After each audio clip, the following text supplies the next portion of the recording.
성경 66권 가운데 아마도 가장 먼저 기록되었을 것이라고 하는 책이 욥기입니다. 근데 이 욥기는 인간의 가장 보편적인 문제인 고난에 대하여서 말씀을 하십니다.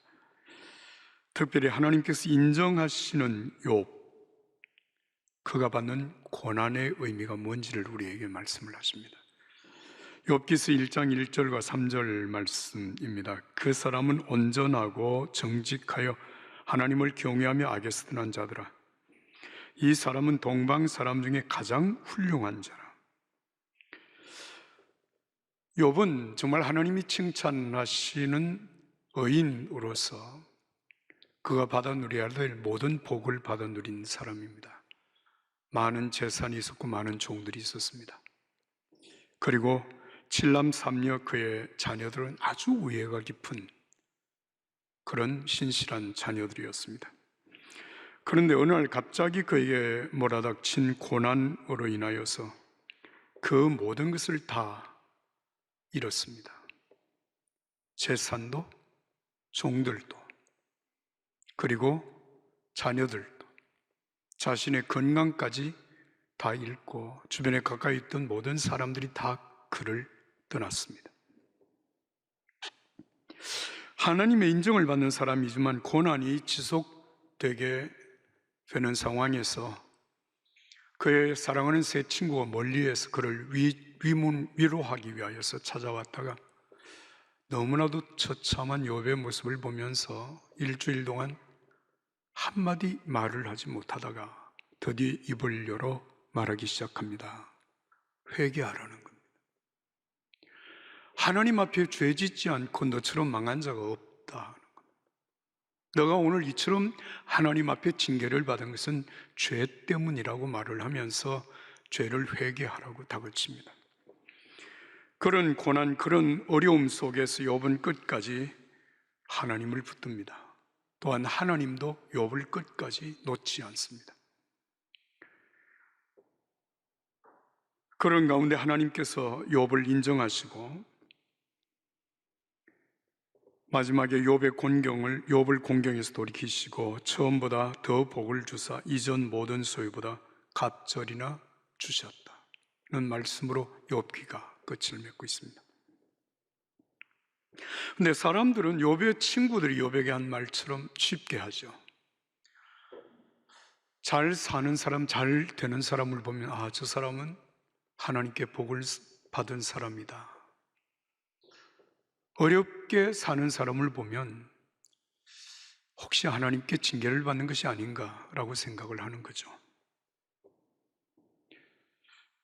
그런데 이런 생각이 여러분 사탄의 생각과 통하는 부분이 있다는 것을 우리가 알아야 됩니다. 욥을 하나님 앞에 고소를 하면서 욥도 고난을 받으면 절대로 하나님을 경외하지 않을 것입니다 라고 말한 것이 바로 사탄이었습니다. 그래서 하나님께서 사탄에게 욥의 고난을 허락했던 사실을 우리는 성경을 통해서 볼 수가 있습니다. 그러나 하나님은 그런 식으로 생각하는 사람, 그런 식으로 말하는 사탄의 생각을 완전히 뒤집습니다.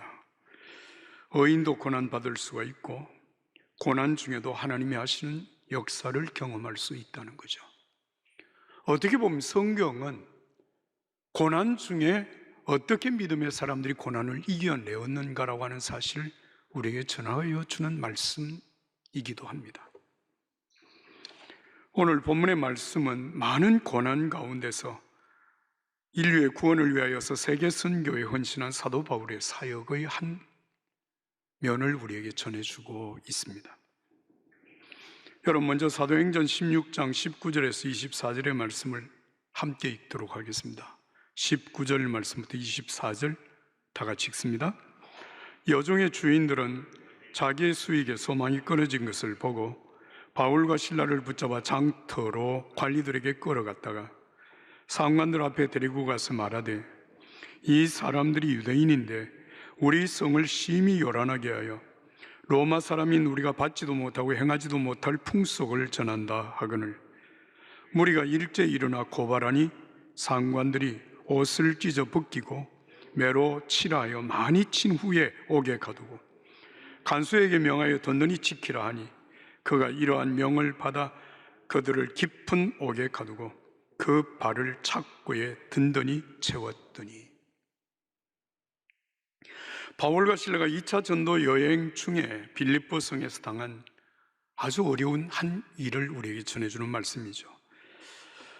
그 빌립보 성에 점치는 귀신이 들려서 점을 쳐서 주인에게 상당한 수입을 올리게 하는 한 가련한 여종을 보고 바울이 그에게서 점치는 귀신을 쫓아내어서 그가 온전한 인격을 회복하도록 합니다. 이 일로 인하여 자기의 수익에 그 근거가 끊어진 것을 본 이 여종의 주인들이 바울을 고발합니다.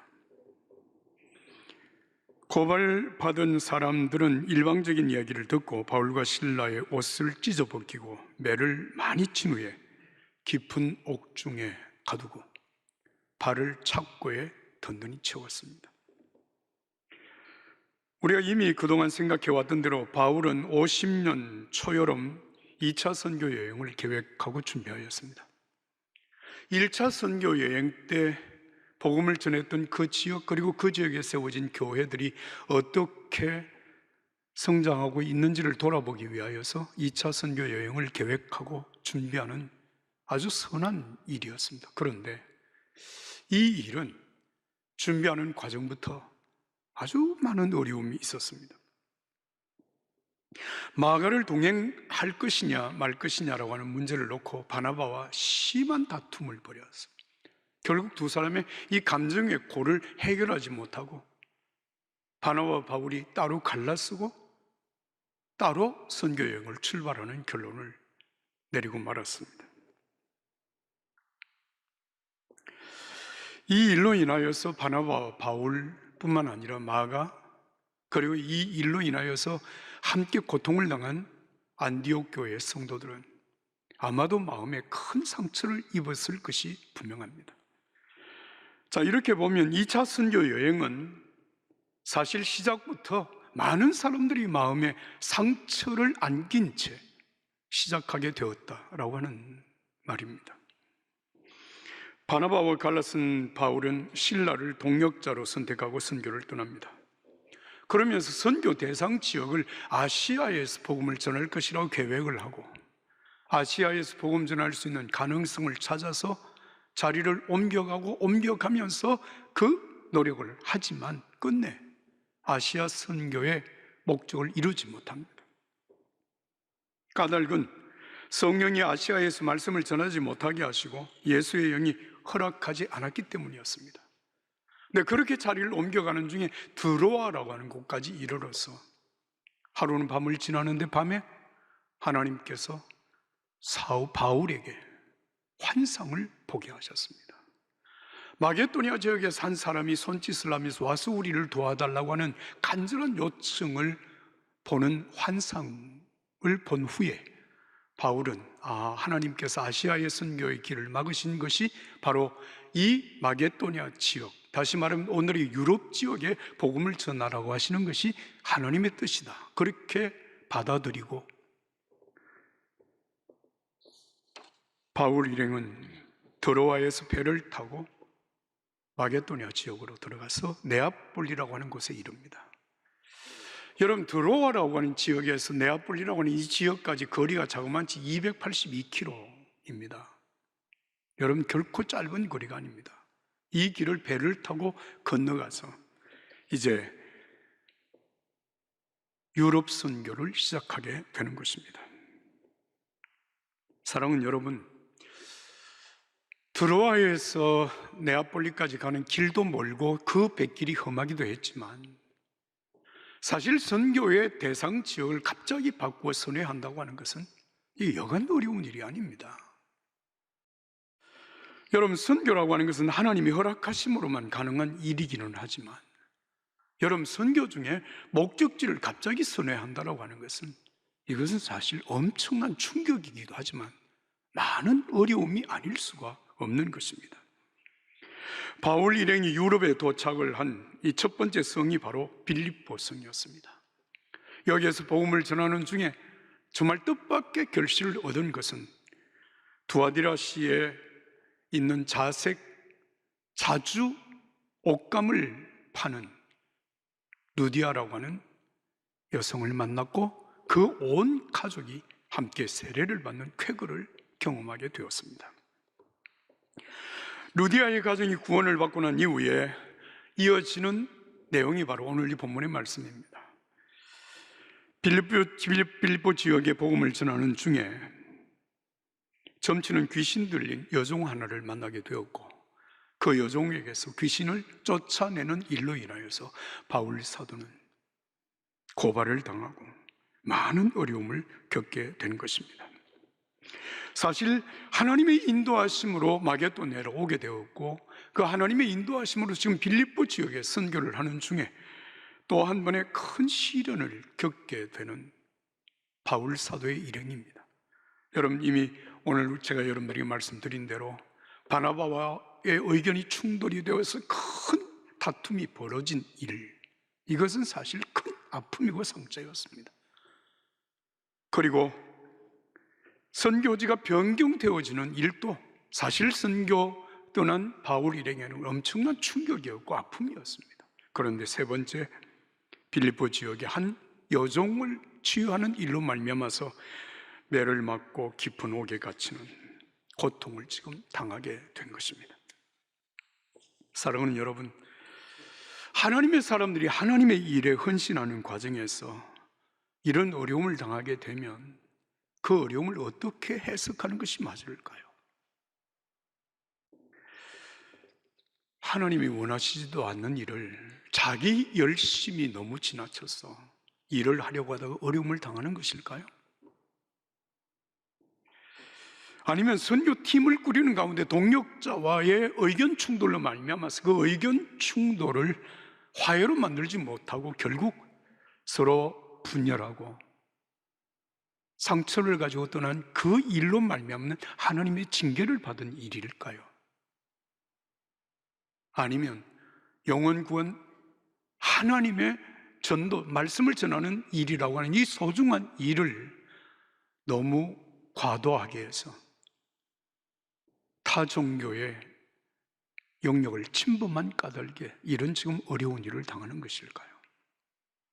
여러분, 실제적으로 이런 일들이 선교 현장에서 일어나고 있다는 것을 우리는 알고 있습니다. 그러나 오늘 이 본문의 말씀을 보면 바울 사도가 지금 매를 맞고 감옥에 갇힌 것은 점을 치는 여종으로부터 많은 수익을 얻던 주인들이 수익의 근원이 끊어졌다고 하는 사실 때문에 바울 일행을 고발하고 지금 그 일로 말미암아 바울 일행은 말할 수 없는 고통을 겪게 된 것입니다. 사랑하는 여러분, 예수를 믿는다고 하는 이유 때문에 혹은 예수님을 전도한다고 하는 이유 때문에 박해를 당할 때 여러분, 예수님의 말씀을 기억하십시오. 마태복음 5장 10절 이하의 말씀입니다. 의를 위하여 박해를 받는 자는 복이 있나니 천국이 그들의 것이라. 나로 말미암아 너희를 욕하고 박해하고 거짓으로 너희를 긋슬러 모든 악한 말을 할 때는 너희에게 복이 있나니 기뻐하고 즐거워하라. 하늘에서 너희 상이 큼이라. 너희 전에 있던 선지자들도 이같이 박해하였느니라. 할렐루야, 할렐루야. 사랑하는 여러분, 예수님 때문에, 믿음 때문에, 여러분 그 사명을 감당하는 것 때문에 혹시 고난을 당한다면 기뻐하고 즐거워하십시오. 하늘에서 상이 있습니다. 이어지는 말씀, 사도행전 16장 25절에 34절까지 말씀을 함께 읽습니다. 25절부터 34절입니다. 한밤중에 바울과 실라가 기도하고 하나님을 찬송하며 죄수들이 듣더라. 이에 갑자기 큰 지진이 나서 옥토가 움직이고 문이 곧 다 열리며 매인 것이 다 벗어진지라. 간수가 자다가 깨어 옥문들이 열린 것을 보고 죄수들이 도망한 줄 생각하고 칼을 빼어 자결하려 하거늘 바울이 크게 소리질러 이르되 내 몸을 상하지 말라, 우리가 다 여기 있노라 하니 간수가 등불을 달라 하며 뛰어들어가 무서워 떨며 바울과 실라 앞에 엎드리고 그들을 데리고 나가 이르되 선생들이여 내가 어떻게 하여야 구원을 받으리이까 하거늘 이르되 주 예수를 믿어라. 그리하면 너와 내 집이 구원을 받으리라 하고 주의 말씀을 그 사람과 그 집에 있는 모든 사람에게 전하더라. 그 밤 그 시각에 간수가 그를 데려다가 맞은 자리를 다 씻어주고 자기와 온 가족이 다 세례를 받은 후 그들을 데리고 자기 집에 올라가서 음식을 차려주고 그와 온 집안이 하나님을 믿음으로 크게 기뻐하니라. 할렐루야. 정말 할렐루야입니다. 밤에 깊은 옥중에서 바울과 실라가 기도하고 하나님을 찬송할 때 정말 놀라운 하나님의 역사, 하나님의 기적을 경험하였습니다. 굳게 닫힌 옥문이 열리고 발을 꽁꽁 묶고 있던 착고가 다 풀렸습니다. 그를 감시하던 간수와 그 온 가족이 다 세례를 받고 온 집안이 하나님을 믿음으로 크게 기뻐하였다는, 정말 할렐루야입니다. 여기 중요한 것은 여러분, 옥중에 일어났던 이 하나님의 기적으로 말미암아서 간수와 온 가족이 다 세례를 받고 하나님을 믿었으므로 크게 기뻐하였다. 사랑하는 여러분, 이 한 가정이 구원받은 것으로 끝나지 아니하고 이 간수의 가정을 통하여서 여러분 세워진 결과가 있습니다. 그것이 바로 빌립보 교회였습니다. 빌립보 교회를 구성하는 세 부류의 사람들이 있었는데, 한 사람 누디아와 그 가족들이고, 한 사람은 점치는 귀신 들렸다고 고침을 받은 여종이었고, 그리고 한 사람은 간수와 그의 가족들이었습니다. 여러분, 구원받은 사건으로 끝나지 아니하고 그들을 통하여 세워진 이 빌립보 교회를 통하여서 수많은 사람들이 구원을 받고 하나님의 나라가 이 땅에 견고하게 세워져 갔다는 사실을 우리는 기억하는 것입니다. 선교 초기부터 사도 바울의 이 삶에는 정말 많은 어려움이 있었고 힘들었지만, 그럼에도 불구하고 사도 바울은 선교의 사명을 포기하지도 않았고 어려움을 당하는 것 때문에 하나님을 향해서 원망을 하거나 불평하지도 아니하고 묵묵히 그 사명을 감당해 갔습니다. 힘들고 어렵지만, 정말 매맞아 아프고 고통스럽기는 하지만 그 옥에 갇힌 상황 속에서 하나님께 기도하고 찬송할 때 하나님의 역사를 경험하게 된 것입니다. 어떻게 여러분 그 상황에서 하나님께 기도하고 찬송할 수 있었을까요? 비록 고난 중에 있었지만 나를 구원하신 예수 그리스도의 그 은혜를 생각하니 감사하고, 내가 지금 고난받는 이 자리 가운데도 여전히 주님이 나와 함께 하신다고 하는 사실을 생각하니 정말 기쁘고, 그래서 기도하고 찬송하고 기쁨으로 하나님께 감사하는 사도 바울과 실라의 모습을 우리가 보게 되는 것입니다. 우리는 오늘 이 말씀 속에서 주목하여 보아야 할 것이 바로 이 부분입니다. 그런 기도와 그런 찬송, 그런 하나님의 기적 같은 역사는 사도 바울이나 사도들과 같이 특별한 사람들에게만 주어지는 것이지 우리같이 보통 사람들에게 그런 일이 정말 가능할까요? 어떤 분이 그랬어요. 목사님, 저는 방언의 은사를 받지 못해서 성령 충만함을 제가 받지 못한 것 같습니다. 감히 우리가 예수님의 이름으로 기도해서 병든 자가 낫고 예수님의 이름으로 기도해서 귀신 들린 자가 깨끗해질 수 있습니까? 감히 우리가 그렇게 할 수 있는 것입니까? 그건 특별한 사람들에게만 주어진 일이 아닙니까? 라고 말을 하기도 합니다. 그러나 사랑하는 여러분, 우린 분명히 알아야 합니다. 우리가 사도들의 사역, 그리고 빌립의 사역, 그리고 박해 때문에 흩어진 믿음의 사람들이 가는 곳마다 여러분 예수님의 복음을 전하고 예수님의 이름으로 기도함으로 귀신들이 쫓겨가고 병든 자들이 고침을 받는 놀라운 역사들이 일어났다고 하는 사실, 우리는 그동안 사도행전을 통해서 분명하게 읽어온 것입니다. 하나님의 역사는 특별한 몇몇 사람들을 위하여서 여러분 약속되어진 일이 아니라 오늘 또 예수 그리스도를 믿음으로 말미암아 구원받은 하나님의 자녀들 속에 여러분 누구에게나 일어날 수 있는 일입니다. 보십시오. 예수님을 믿음으로 말미암아 하나님의 자녀가 되었다고 하는 것, 우리가 하나님을 아버지라 부르며 예배할 수 있다고 하는 것, 우리가 예수 그리스도 이름으로 기도하고 응답받을 수 있다고 하는 것은 우리 모두가 성령 받았다는 증거이고 우리가 하나님의 은혜 가운데 산다고 하는 증거입니다. 이걸 누가 부정하겠습니까? 다만 우리가 그 사실을 믿지 않고 감히 우리가 그런 일을 할 수 있을까 해서 여러분, 우리가 믿음으로 행하지 않기 때문에 어쩌면 아무런 일이 일어나지 않고 있는지도 모릅니다. 성령 안에서 우리 모두에게 주어진 하나님의 은혜의 특권을 누리시기를 난 예수님의 이름으로 축복합니다. 축복합니다. 한번 따라서 합시다. 이전 것은 지나갔으니, 다시 한번, 이전 것은 지나갔으니, 예수 그리스도 안에 있는 믿음의 사람들에게는 이미 이전 것은, 그것이 어떤 일이든 간에 이미 지나간 일입니다. 더 이상 그 과거 때문에 오늘 우리가 영향을 받을 이유가 없다는 것입니다. 여러분, 과거의 아픈 상처, 아픈 고통의 기억, 그 고통의 기억, 그 아픈 상처가 오늘 예수 안에 살아가는 저와 여러분들의 삶 속에 결코 영향력을 미칠 수가 없다는 것입니다. 여러분 보십시오. 죄는 이미 예수 그리스도 안에서 십자가의 은혜로 깨끗이 씻음 받았습니다. 우리는 더 이상 죄인으로 사단의 종로로 타는 자가 아니라 여러분, 예수 그리스도 안에서 하나님의 자녀가 되어진 하나님의 자녀들입니다.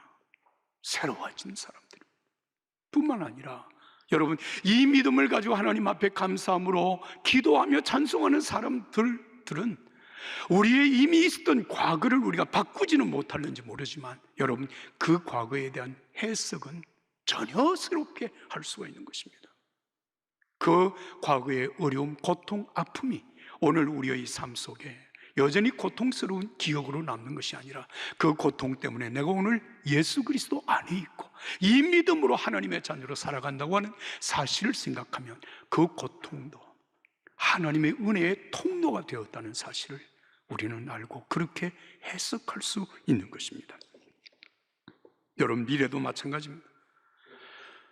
많은 사람들은 미래는 불확실하다고 생각합니다. 그래서 불완전하고 불안해하고 그것 때문에 여러분, 염려하며 걱정하며 사는 사람들이 대부분입니다. 그렇습니다. 미래는 누구도 모릅니다. 한 발짝을 알 수가 없습니다. 그러나 예수 그리스도 안에 믿음으로 살아가는 하나님의 자녀들에게 미래는 결코 불확실하지 않습니다. 지금까지 우리를 인도하신 예수님께서 우리의 미래를 선하게 인도하실 줄로 믿습니다. 고린도후서 5장 1절과 2절의 말씀입니다. 만일 땅에 있는 우리의 장막집이 무너지면 하나님께서 지으신 집고 손으로 지은 것이 아니요 하늘에 있는 영원한 집이 우리에게 있는 줄을 아느니라. 참으로 우리가 여기 있어 탄식하며 하늘로부터 오는 우리 처소로 덧입기를 간절히 사모하노라. 빌립보서 1장 23절과 24절의 말씀입니다. 내가 그 둘 사이에 끼어 있으니 차라리 세상을 떠나서 그리스도와 함께 있는 것이 훨씬 좋은 일이라. 그렇게 하고 싶으나 내가 육신으로 있는 것이 너희를 위하여 더 유익하리라. 여러분, 이 두 사이에 끼었다라고 하는 말은 내가 세상을 떠나 예수님과 함께 영원한 하나님 나라의 영광을 누리는 것과 그리고 이 땅에 남아서 사명을 감당하는 일, 성도와 교회들을 위하여 사명을 감당하는 이 두 사이에 있는 사도 바울의 모습을 우리에게 말하고 있습니다. 천국이라고 하는 것은 여러분, 막연하게 좋은 곳이 아닙니다. 막연하게 우리가 기대하는 어떤 미래가 아닙니다. 천국은 예수 그리스도를 믿는 믿음의 사람들에게 이미 우리의 심령 속에 이루어진 확실한 것이고 우리에게 궁극적으로 약속되어진 하나님의 약속입니다. 이 땅에 살면서 여러분, 천국을 바라본다고 하는 것은 여러분, 이 땅에 살기가 힘드니까 천국으로 우리의 생각을 여러분 도피적으로 생각하는 것이 아니라 분명한 주님의 약속 속에 있는 천국을 바라보면서 오늘의 어려움을 이겨내고 오늘 우리의 사명의 삶을 감당해가는 힘이 바로 미래에 대한 확실한 믿음입니다. 여러분, 믿음의 사람들, 은혜 받은 성도들은 어떤 형편에서든지 원망하거나 불평하지 아니하고 묵묵히 기쁨으로 기도하고 찬미하며 감사함으로 자기의 삶, 사명을 감당해 가는 사람입니다. 하나님께서 오늘도 우리를 이미 성령으로 인도하셨고 하나님의 자녀로 오늘까지 살아오게 하신 그 은혜로 여러분 감사하십시다. 기도하고 찬송합시다.